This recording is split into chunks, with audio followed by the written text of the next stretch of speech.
Hey everyone, this is Nate Novak, and this is my video on Melva Wilson Costen's book, African American Christian Worship, which was a good read.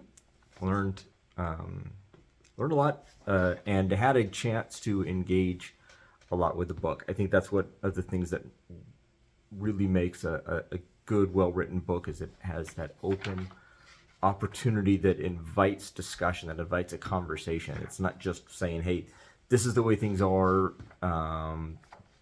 There's no room for there's no room for your point in this. It's just you needing to hear what I have to say.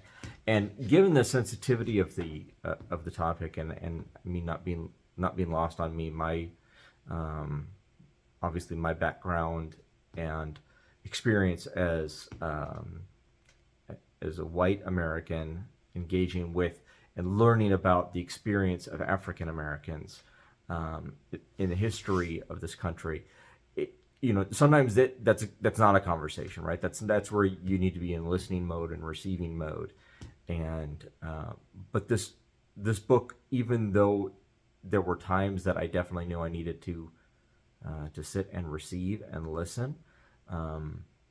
Especially in the first couple of chapters, there were still a lot of opportunities for that conversation to be had. Especially talking later about the effects or the impacts of African American church traditions, preaching and songs and music, and how that impacts modern contemporary worship settings, both in traditionally African American churches, but also in the broader church context.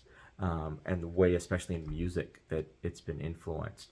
But going beyond that and looking at the ways that that Costen really calls for that community engagement, that we are all one in Christ Jesus. We are all equal at the foot of the cross. And in a church setting, when we come in as worshipers and fellow Christians, that we leave all of those, as she says, isms at the door, that we don't bring those in with us as we commune with our fellow Christians, that we are all together. And that's a great voice, because and looking especially at talking about the ways that African American practices have been incorporated into or find their way into contemporary and popular worship practices. The buzzword or the watchword of the day for a number of years, maybe 4 or 5 years ago, was that of not of incorporation but of appropriation, and this idea that cultures are being improperly borrowed from, taken from, stolen from, and those practices, because they seemed cool and would make great additions to pop culture, are then inserted into a white culture without respect for or conversation with the original culture. And I think Costen really was a meaningful way for me to understand that line between respecting the origin of these practices, and you can't respect them without understanding them. And a lot of these I learned for the first time in this book. But then as you do that, you have that chance to engage in the ongoing conversation. But one of the things that I found really, if I were to have a criticism, if you use that word, but one of the things that I was left wanting in this book was a discussion of the history outside of slave America. And she does a wonderful job navigating through the very sensitive and very difficult conversation of what it was like for African American Christian slaves. And as she keeps referring to, the hypocritical gospel that was preached, this gospel that was given, this Christianity that was given to African American slaves in this continent, but denying them the basic fundamentals of the gospel of freedom. But there isn't a discussion of some of the other areas where African American culture has been impacted, and the rest of American culture has been impacted by non-slave Africans in America. And that comes from back, prior to Civil War era, prior to 1865 or 1864 in the Emancipation Proclamation, prior to those episodes of free slaves or other African Americans living as free citizens in the United States. And those, in the worship setting, the contributions that come from that, but also from immigration since then.